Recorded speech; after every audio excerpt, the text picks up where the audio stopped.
As I was preparing the sermon this morning, or this week, not this morning, I'm sorry. That would not be good. It may sound that way by the time I get finished with it. I kept thinking, going back again to what I've said the last few weeks. If you don't know me by now, you know that there's some things that there's seeds planted or sown back there, and then they just continue to pop back up. Remember, I talked to remind you again, not that you probably need reminding as a preacher, we've got that. Well, we'll see if you've got it somewhere in the not too distant future as a part of that. But there's those things that we wish Jesus hadn't said. Things he said that we wish he hadn't. And probably this scripture fits there as well. And then last Sunday I talked about the things that Jesus knows that we wish he didn't. Part of it is you and I need to realize, has already been said this morning from Trace, and Trace and I didn't talk. I mean, the scripture was there. We have a lot of ways you could go on that for the children's moment. But a part of it is that God owns everything. Everything we are and everything we have is his. We've talked over the last few years with Andrew and Link about intentional transformation. And we can say those words. We can say everything that we are and everything that we have is God's. But the proof is whether it's enacted in our daily lives. And I'll just say for me, and you get to listen in, I'm still working on it. Some actions carry a lot of things along with it as a part of it, and it can't be done overnight. It becomes, for all of us, if we're going to be followers of Christ, it becomes a way of life. And guess what? Some of us continue to have some old practices that we need to get rid of, because they are for the benefit. Are you ready for this? You're not going to like it. They are for the benefit, which is, you think, your benefit. And it's out of line with the benefits that God offers. Now, see if we can unfold that. So I looked and went back and read some other persons who've looked at the scripture and commentaries over the time. One of them said, well, you don't have to worry about this one. It's just a story. And sometimes we wish it was, because God, Jesus Christ, commended the unjust steward for the way that, not what he did, but how he did it and why he did it. You know why he did it? Just real quick, okay? He made preparations for the future. Someone said again to me the other day, said, I've never seen a hearse pulling a U-Haul. We leave it all behind, but there are those things that we can invest in for eternity. It's part of our lives. Let me tell you a story, and for the lawyers in the room, and those lawyers that you know, don't think too much of it. It's just a story, okay? But there was a young attorney that was called in from a big city to a small community to handle a dispute over some things with a railroad that was being sued. It seemed that a farmer had lost his prize cow. And so this attorney went in to try to represent the railroad as a part of that, and they began to have some discussions. And finally, the lawyer, being this snippety, up-to-date person at that point, talked to the farmer and got him to settle for half of what he was asking for when he sued. Farmer had signed the papers he needed to and received the check at that point, and then the attorney began to gloat a little bit. He said, he said, I'm not really sure that I can win this case. He said, the reason being is because the engineer was asleep behind the wheel of the train. And the fireman was back in the caboose and didn't see a thing. And the old farmer with a smile breaking across his face, and he said, you know, I thought the same thing. I wasn't real sure I was going to win this case. But he said, I settled for half. He said, what I want you to know is that old cow came home last night.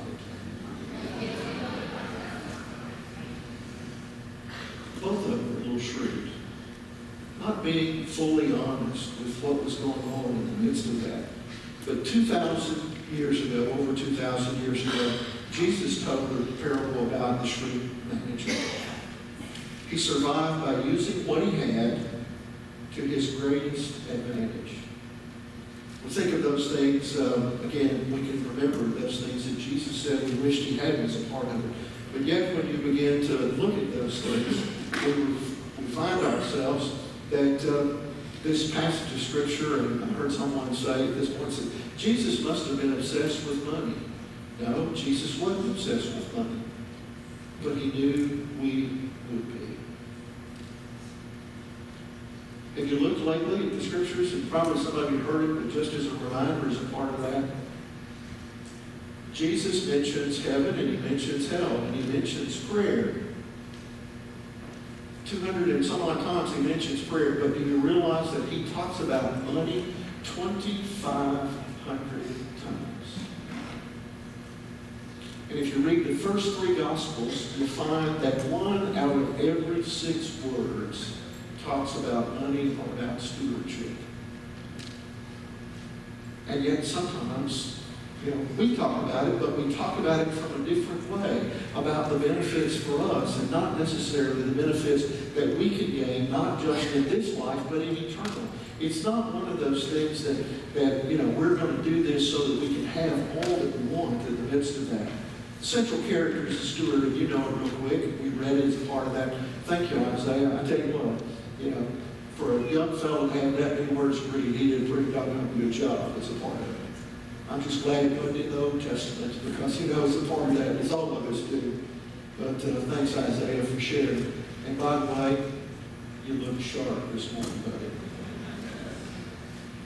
The central character is the steward. He's mismanaged the owner's money. And he's called into accountability for what he's done. And he begins to think about it. And I'm getting just the high points of the part of it. He says, man, I've got to do something. What am I going to do something when I lose my job and I have nothing? He had nothing really to begin with. He was just managing for the owner. But he began to think, and said, I'm not able to dig. Well, most folks that look at that, really what he was saying is, I'm too lazy to dig. This is a pretty easy life I've had here, so how am I going to do that? He said, I can't do those things. And said, I've got to find some way. And so he went out and called in the owner's debtors, those that had been given something and shared as a part of that, and began to try to work out an agreement at that point to get money back. One thing he was going to do, it was going to get the manager some money pretty quick. These were outstanding debts, but a part of it, if they get paid off quickly, it was going to help the manager out. Plus, the steward was going to win some friends, and he was going to make the manager kind of look good as a part of that.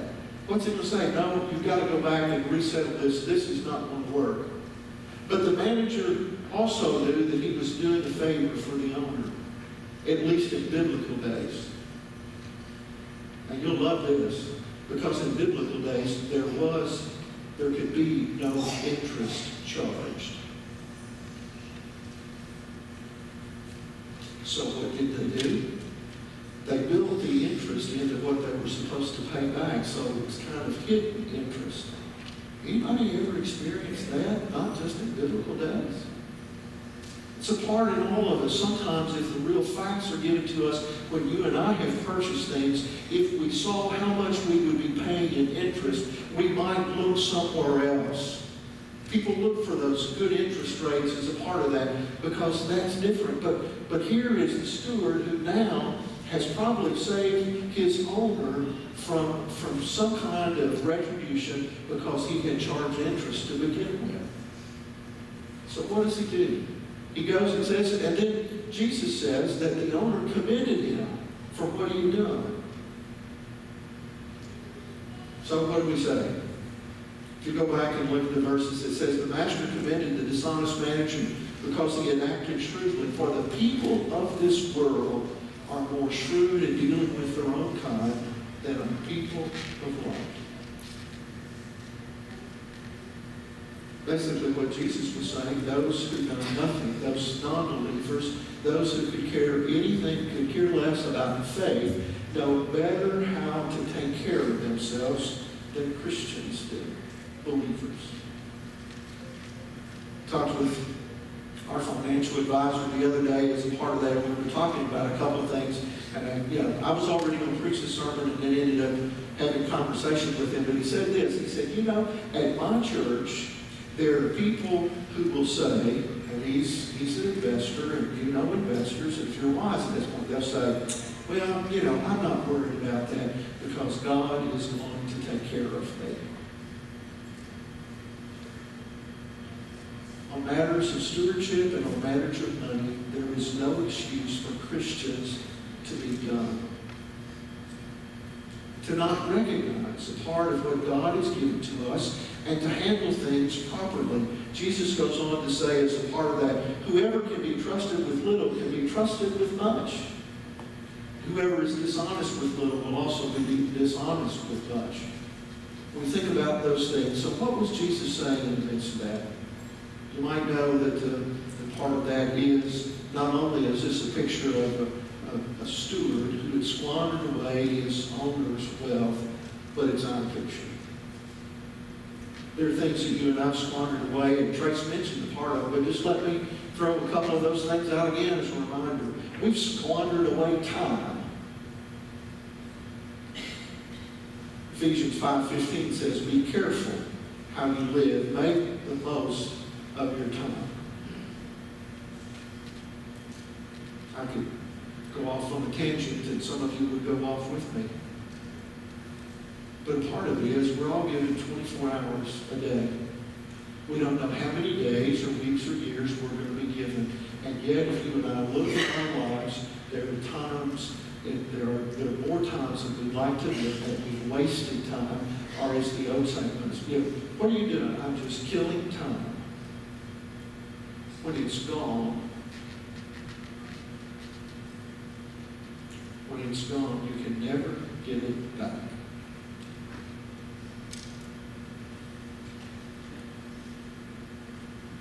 Stewards also have talents. In 1 Peter 4:10 it says, God has given gifts to each of us from his great variety of gifts.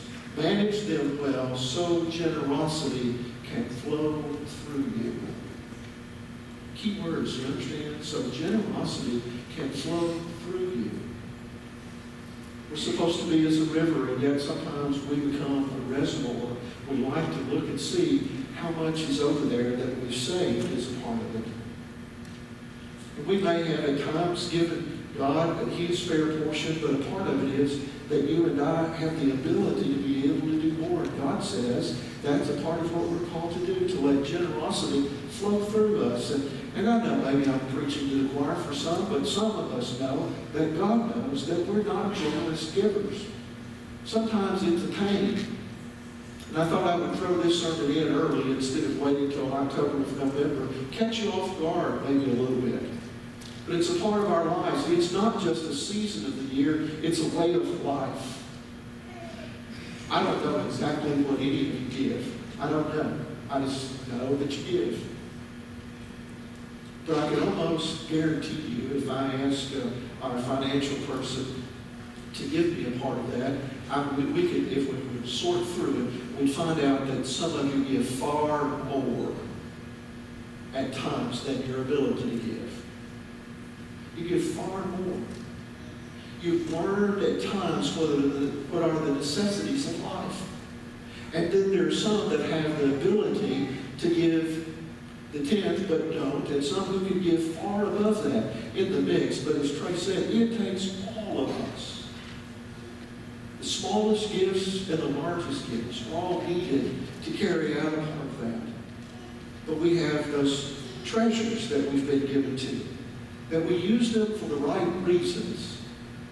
We win friends and we do things along the line because it's for the right reason, so that we can help others realize everything again we are and everything we have is to be used for the glory and honor of God's kingdom.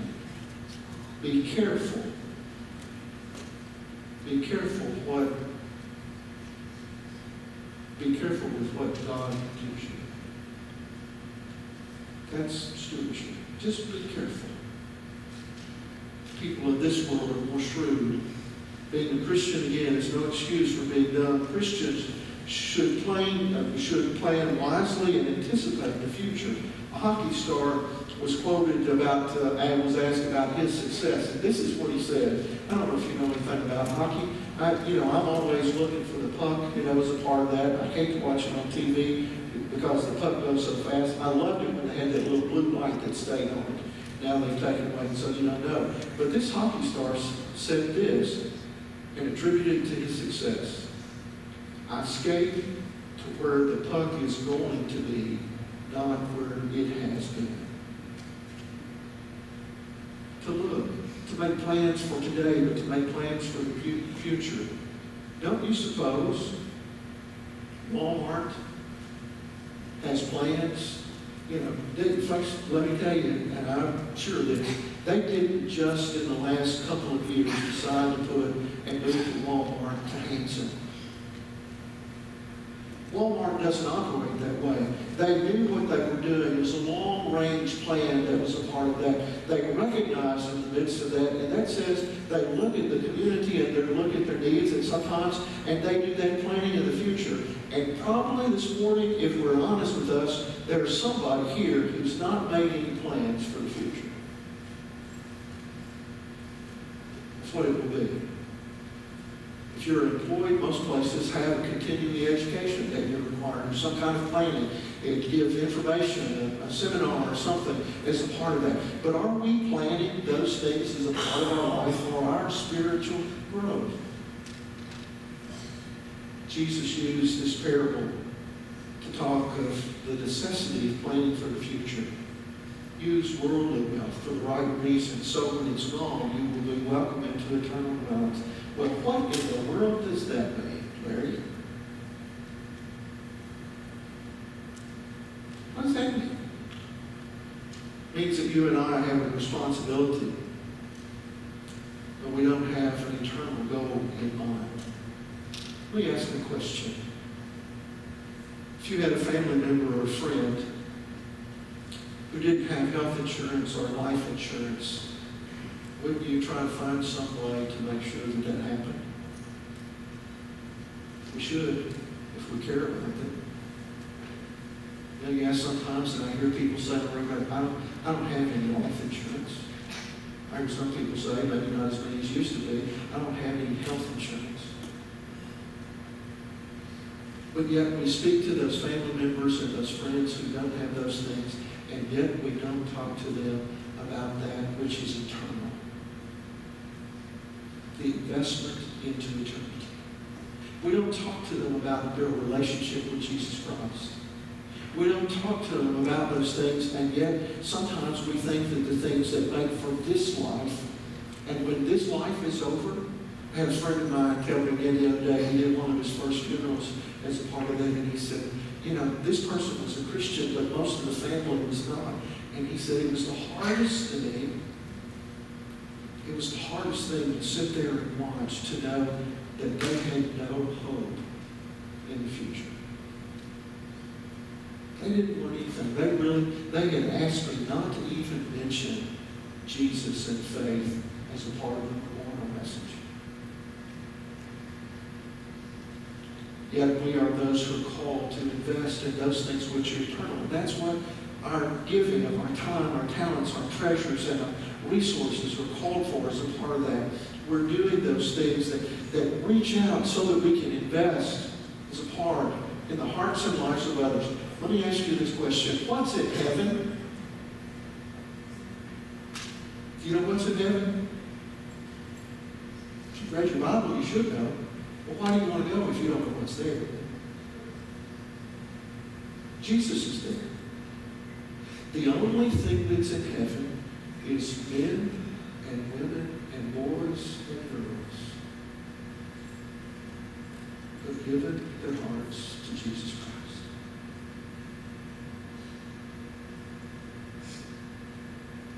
And they are there, many of them today, because before you and me in this journey of life, there were those who believed that the ministry of Jesus Christ and the witness of the church and the community should continue to be proclaimed so that they could experience that. And there are others, and some of them are your family members, and some of them are your parents who have now gone to their eternal reward, who've invested in this ministry and invested in the kingdom of God because they want to see other family members and friends find their way to heaven.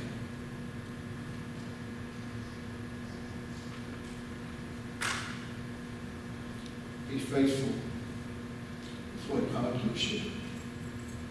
Make eternal investments. It's not just the 10%. Thank you, Trace. She mentioned gifts and offerings. Gifts and offerings. 10% is a part of that. Seth and I don't know if Seth got in here yet, or was going to try to get here. Seth and I had a little discussion the other day, now that he's full-time, and he began to ask, Dad, what's 10% of this? It was a lot more than what he'd been making since he's now full-time. And he asked me a number, and I told him what the 10% was. I had a conversation with Regina a little bit after that, and I said, Seth's paycheck was a little bit more than that. She said, yes. So I think there was a conversation as a part of that, and I said, Seth, the 10% comes off the top before anything else. Is that a part of our practice? If not, we're missing out on the things that God has promised to us, and it's also that which is eternal. Usually we're lucky, and sometimes in the hearts and lives of churches, and I've done this again for 40 years, part of it is our giving comes from what we have left over. I want to tell you, you're missing a lot. You're also feeling a bit uncomfortable right now. That's okay. When you learn God's principles and you practice God's principles, it's not just that we become those who are intentional transformation, but put it into action. It changes things, and our perspective changes things in the midst of that. Some don't understand part of the difference between tithes and gifts and offerings. And sometimes we have the ability, and we've all done it, we shift monies and we still think it's our tithe, but really it's a gift, or really it's an offering. Sometimes at this church, and sometimes another church I've been a part of, there's wonderful monies over for missions, but we don't have enough to pay the bills. It's all God's. The balance of that and how we do that, and God works in our hearts and our lives. And if we get these lessons right, God will honor and bless us. Because God doesn't want us to give so that we can become poor. He wants us to give so that we can become rich. And if you've practiced those things in your life, you know exactly what I'm talking about. We think of those things, and let me just say a couple of more things. Sometimes we think, it's a part of that. And I would ask again, so how have you and I used our affluence? We've given our tithe, we've given gifts and offerings, but yet there's still a sizable amount there. How are we using our affluence? Some say, well, that's my surplus. And I hear people say it all the time. It says, my surplus is, there's not a surplus. We can barely get out of the red. We very seldom get into the black. You're probably not ready for this, but you're going to hear it anyway. The reason that that's the case is because we have let the world convince us that that's the way it's supposed to be. And we like the extras and the things that are love necessities as much as the rest of the world does. Not a judgment. I like new cars. Anybody like new cars? You trade them in as a part of that. Will the other one continue to go? Probably, maybe at times. It's a part of that. We like nice things at home. It's a part of that. We've bought into the things that the world is trying to say instead of buying into the things that God's trying to say. And we don't like to hear that because we have to relinquish. We have to relinquish ownership.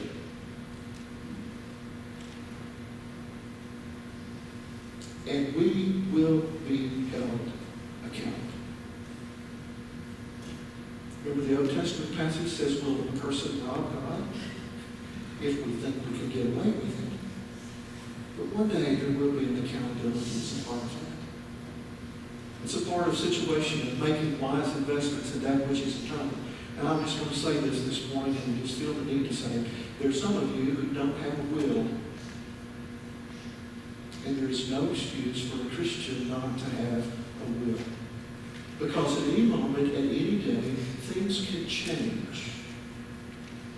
For the heart and life of family members and friends, if we've not made some kind of arrangements at that point, I can tell you it's pure H-E-double-L for families who go through when there is no will, and basically there is no money for sustenance in the sudden life if they haven't made some preparation. Even from the youngest to the oldest. God calls us to be wise. The world knows how to do that. Should Christians be any less in having those things as a part of it? And the other thing is, I hope that you would invest in the future somewhere along the line. God will have to deal with you at this point. But this is a part of my experience, a part of what I'm continuing to deal with, and I will, and we will deal with it with the words from my mom. And you probably know this, written on a piece of paper that my brothers gave to me as we were making her funeral arrangements, and you've heard me say it before. She wrote on this paper. She said, I don't know how much will be left in my estate when everything's settled. But whatever remains, 10% of it will go to Trinity United Methodist Church. God has blessed me above and beyond anything I could think or ask. It's very little that I can do to get back to God.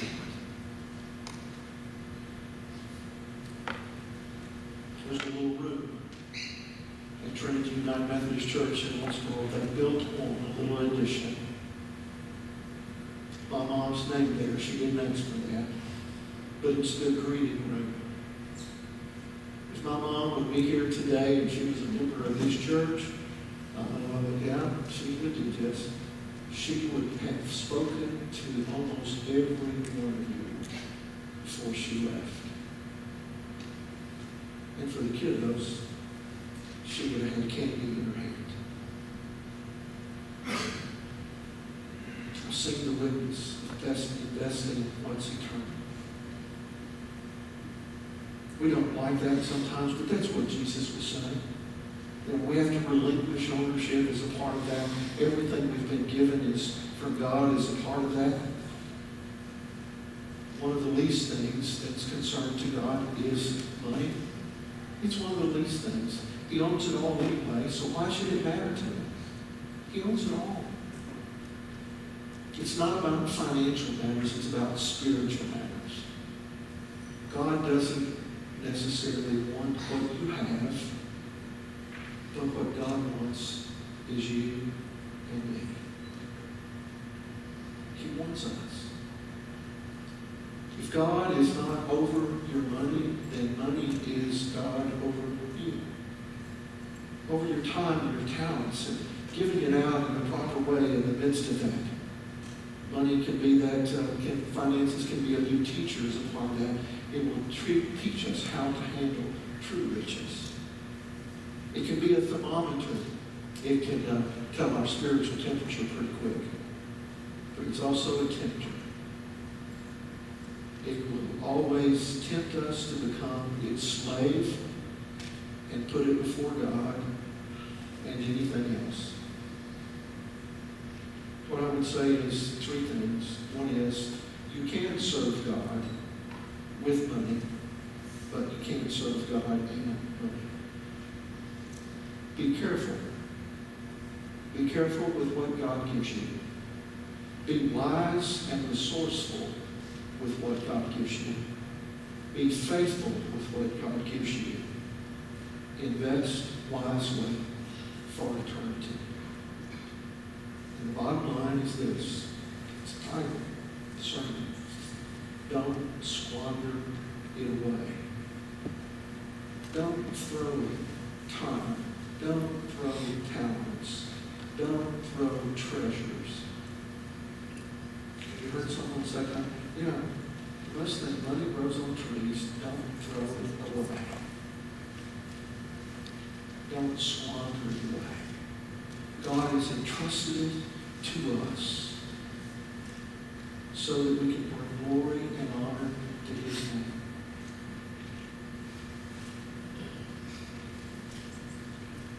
The church doesn't need your money. The church needs you. It needs you and me to make a difference. Let's pray. Gracious God, all I can ask this morning is that you would just filter this message, things that are part of things that I deal with, I know others deal with. But it's to recognize that you own everything that we have and everything that we are. One day we will be accountable for how we spend our time, our talents, our resources. We'll look and see if we've managed all that you've given to us, if we've managed it well, and if we've invested in those things which are eternal.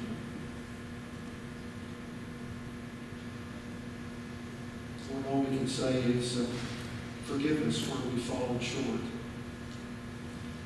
Help us to take the action that we need to take to be more like you and to follow more of your principles. Because if we've been given little and not been faithful in little, we'll not get any more. But if we're faithful in that which is little, we'll be given more. If we're faithful in that, it will make an eternal difference. Not just in building, but in people. Lord, I thank you for those of this congregation who care for our children in the nursery. I thank you for those who teach Sunday school class and make an investment of their time in those young people as they grow up. I thank you for those who lead our youth and for the investment that they have in these young people might make wise decisions and might keep you in the center of their hearts and lives as they go off to college and as they do things. Lord, I thank you for all of those, for the adult classes and those who lead, because it's an investment of time and energy in people that we might know your perfect will. I thank you for our seniors. I thank you for our missions. I thank you for all that we do and all who walk in these doors. Lord, it's not about this church. It's about you.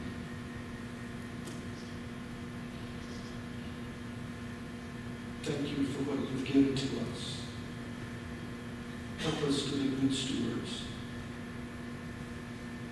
and not to squander it away. We have promised you, O God, and you are one who keeps your promises, that you will bless us in ways that we have never even come to think about, and that those blessings might continue through all of eternity. So allow us to take what you've given this day, sort through it, and follow you with all of our being. In the name of the Father, and of the Son,